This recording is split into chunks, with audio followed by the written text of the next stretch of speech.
భారతదేశం తన సరిహద్దుని సుమారుగా 7 దేశాలతో పంచుకుంటుంది. అందులో బంగ్లాదేశ్‌తో సుమారుగా 4000 కిలోమీటర్ల బార్డర్ ఇండియాకుంది. అయితే మన వెస్ట్ బెంగాల్ రాష్ట్రంతో ఆల్మోస్ట్ సగం వరకు బార్డర్ కవర్ అయ్యి ఉంటుంది. ఇప్పుడు మనం చూస్తే మొన్న పాస్ చేసిన వక్ఫ్ బిల్ తర్వాత వెస్ట్ బెంగాల్ ఎన్నో చోట్ల ప్రొటెస్టులు జరుగుతున్నాయి. ఈ ప్రొటెస్టులు శాంతియుతంగా జరిగితే పర్వాలేదు. అక్కడ హింసకి దాడి చేశాయి కొన్ని వర్గాలు. ఎంతోమంది హిందువులు తమ ప్రాణాల్ని అరచేతిలో పెట్టుకొని వేరే డిస్ట్రిక్ట్స్‌కి తరలిపోతున్నారు. ఇన్ని జరుగుతున్నా కానీ అక్కడున్న సీఎం మమతా బెనర్జీ చూసి చూడనట్టు వదిలేస్తున్నారు. అంటే జనాల ప్రాణాల కంటే కేవలం ఓట్ బ్యాంక్స్ పాలిటిక్స్‌తోనే ఆమె రాజకీయం చేస్తున్నారు. ఇది ఎంతవరకు కరెక్టో కాదో ఈ వీడియోలో మనం తెలుసుకుందాం. అసలు చిన్నగా స్టార్ట్ అయిన ప్రొటెస్ట్ కాస్త ఇంత పెద్ద ఇష్యూగా ఎలా మారింది? ఈ ముర్షిదాబాద్ వైలెన్స్ గురించి మరిన్ని విషయాలు ఈ వీడియోలో మనం తెలుసుకుందాం. సో ఫ్రెండ్స్, వీడియోని స్కిప్ చేయకుండా ఎండ్ వరకు చూడండి. ఇంకా మన ఛానల్ నవీన్ దేవరకొండ టాక్స్‌ని సబ్స్క్రైబ్ చేయండి.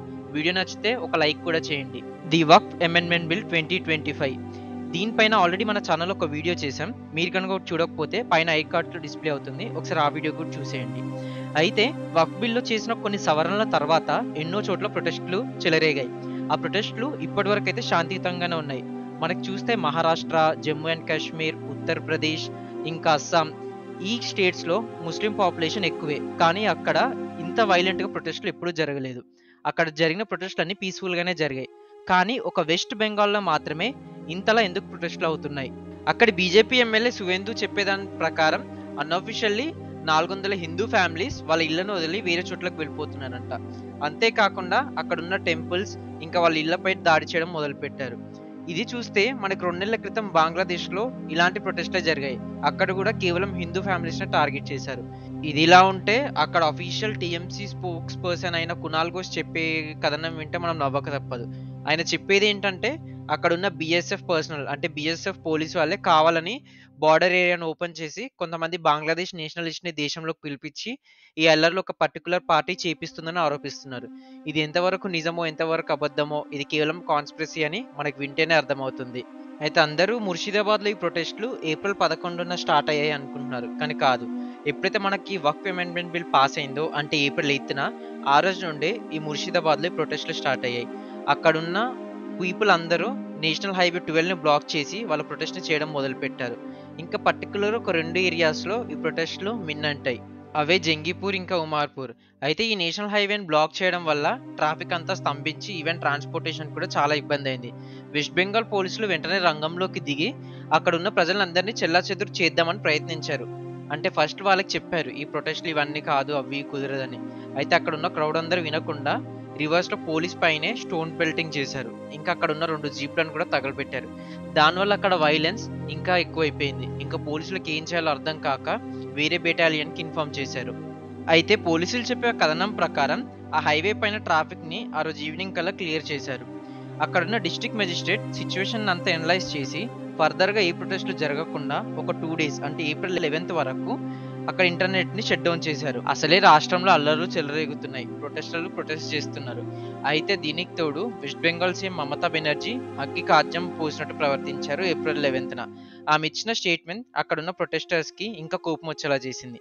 ఆమె ఏమన్నారంటే వెస్ట్ బెంగాల్ రాష్ట్రంలో ఈ వక్ఫ్ బిల్ ఇంప్లిమెంట్ చేయము. అయితే ఇక్కడ మనం గమనించాల్సిన విషయం ఏంటంటే అక్కడ ఒక సంస్థ ఉంది. అది ఎస్‌డిపిఐ. ఇది ఒక అండర్ కవర్ ఆర్గనైజేషన్ అనుకోండి. అయితే ఈ ఎస్‌డిపిఐ వెస్ట్ బెంగాల్‌లో ఉన్న చాలా ఫ్యామిలీస్‌కి రాంగ్ ఇన్ఫర్మేషన్ ఇచ్చింది. ఏంటంటే ఈ వక్ఫ్ బిల్ ముస్లిం ప్రాపర్టీస్ అన్నిటిని తీసేసుకుంటుంది. ముస్లిం రైట్స్ లాగేసుకుంటుందని అక్కడున్న ఎంతో మంది ముస్లిమ్స్‌ని రెచ్చగొట్టి ఈ ప్రొటెస్ట్‌లో పాల్గొనేలా చేసింది. సీఎం లెవెల్‌లో ఉన్న వ్యక్తే ఈ వక్ఫ్ బిల్‌ని ఇంప్లిమెంట్ చేయమన్నారంటే దీంట్లో ఏదో ఖచ్చితంగా ఎన్నో లోపాలున్నాయని వాళ్ళ మనసులో బలంగా నాటుకుపోయింది. దీనికి తోడు ఏప్రిల్ 11 ఆ రోజు ఫ్రైడే. సాధారణంగా ఎంతోమంది ముస్లిమ్స్ ప్రేయర్స్ చేయడానికి వెళ్తూ ఉంటారు. ఈ ఎస్‌డిపిఐ అక్కడ ఏం చెప్పిందో తెలీదు కానీ ఆ ప్రేయర్స్ అయిపోయిన తర్వాత వాళ్ళు మళ్ళీ ఏప్రిల్ 11న హైవేని బ్లాక్ చేయడం మొదలుపెట్టారు. ఈసారి పోలీసులొచ్చినా సరే వాళ్ళకి చెప్పే టైం ఇవ్వకుండా వాళ్ళపైన రాళ్ళేయడము, ఇంకా ఫైర్‌ని సెట్ చేయడం ఇలాంటి ఎన్నోవి చేశారు. అంతేకాకుండా అక్కడున్న రైల్వే ట్రాక్స్‌ని కూడా బ్లాక్ చేశారు. దీనివల్ల ఎన్నో ప్యాసింజర్ ట్రైన్స్‌ని కూడా ఆపేశారు. ఇది అఫీషియల్‌గా ఈస్టర్న్ రైల్వే కన్ఫర్మ్ చేసింది. ఇలా చిన్నగా చెలరేగిన అల్లర్లు ఏప్రిల్ 11న కమ్యూనల్ టర్న్ తీసుకున్నాయి. అంటే అక్కడున్న మైనారిటీస్ కానీ, హిందూస్ కానీ ప్రాణాలు అరచేతిలో పెట్టుకున్నారు. అక్కడ 3 గంటలు చెలరేగిన హింస ఎంతకు దారితీసిందంటే సుమారుగా 500 మంది హిందువులు అక్కడి నుంచి పారిపోయేలా చేసింది. వాళ్ళ ఇళ్ళని ధ్వంసం చేయడం, వాళ్ళ ఇంట్లో వాళ్ళని కొట్టడం, ఇంకా షాప్స్ని లూటీ చేయడం, రోడ్స్ని బ్లాక్ చేయడం, ఉన్న బైక్స్, కార్స్ ఏవి కనిపిస్తే అవి తగలబెట్టడం, ఇలా ఎంతో హింస జరిగింది కేవలం ఆ 3 గంటల్లోనే. ఇంకా చేసేదేం లేక పోలీసులు కూడా చేతులు ఎత్తేశారు. అయితే ఇందులో కొంతమంది ప్రొటెస్టర్స్ కావాలని కేవలం హిందువుల ఇళ్ళని టార్గెట్ చేశారు. వాళ్ళ ఇంట్లో ఉన్న వస్తువులన్నీ ధ్వంసం చేశారు. ఇంత గొడవల్లోనే ఆ రోజు 3 చనిపోయారు. వాళ్ళలో ఒకరు ఇజాజ్ మొహమ్మద్, ఈయన 21 ఇయర్స్.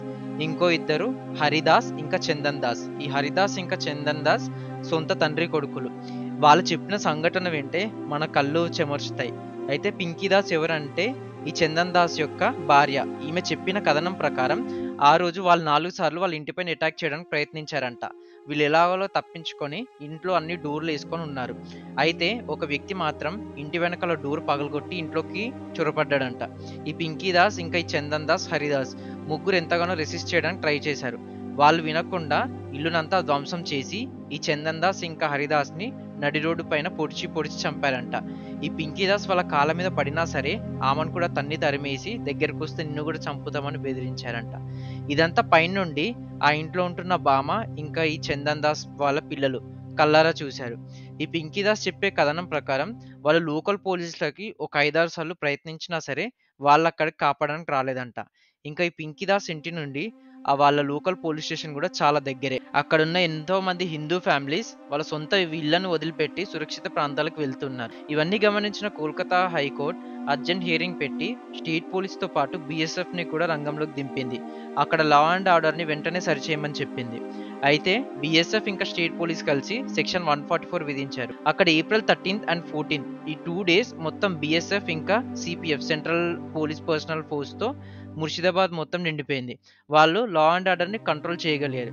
కానీ హిందూ ఫ్యామిలీస్ ఇంకా భయంతో పక్కన ఉన్న మాల్డా అనే డిస్టిక్కి వెళ్తూ ఉన్నారు. వాళ్ళందరికీ ఆ పక్కన ఉన్న ఒక హై స్కూల్లో స్టే ఏర్పాటు చేశారు. సిచ్యువేషన్ ఇంత వైలెంట్గా మారినా సరే అక్కడున్న అధికార ప్రతిపక్షాల పార్టీలు ఒకరినొకరు తిట్టుకోవడమే సరిపోయింది. కానీ ఎవ్వరు కానీ అక్కడున్న హిందూస్ కానీ అమాయకమైన ముస్లిం సోదరులకు కానీ హెల్ప్ చేయడానికి ముందుకు రావడం లేదు. ఇది ఎంత బాధాకరమో ఒకసారి ఊహించుకోండి. హిందూస్ తమ సొంత ఇళ్లను వదిలిపెట్టి వేరే జిల్లాలకు తరలిపోతున్నారు. ఇది ఒకసారి ఆలోచించాల్సిన విషయమే. సో ఫ్రెండ్స్, ఇది ఇవాల్టి వీడియో. ఇలాంటి మరిన్ని వీడియోస్ కోసం మన ఛానల్ నవీన్ దేవరకొండ టాక్స్ని సబ్స్క్రైబ్ చేయండి.